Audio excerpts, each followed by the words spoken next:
part sur les routes de Tour de France, Alexis, parce que c'est très très serré en haut du classement général. Oui, 9 secondes d'écart seulement entre le leader, le maillot jaune, le Danois Jonas Vingegaard et Tadej Pogačar. Le Slovène, vous allez l'entendre, qui a réussi hier dans l'Ain, dans le Grand Colombier, à gagner quelques secondes. La victoire d'étape est revenue, elle, à un Polonais, Michał Kwiatkowski. Il est arrivé avant tout le monde en haut du col. Les coureurs du Tour qui vont grimper aujourd'hui, place aux Alpes, avec une 14e étape entre Annemasse et Morzine. De la montagne, donc, au menu, Martin Lange.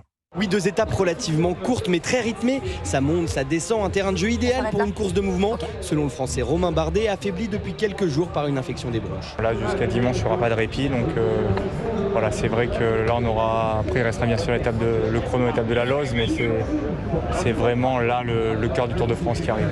Le cœur du Tour de France est peut-être le juge de paix du duel Vingegaard-Pogačar. Après son nouveau coup de force hier dans le Grand Colombier, le Slovène ne possède que 9 secondes de retard sur son rival danois. Et après Cauterets et le Puy-de-Dôme, c'est la 3e fois qu'il domine le maillot jaune.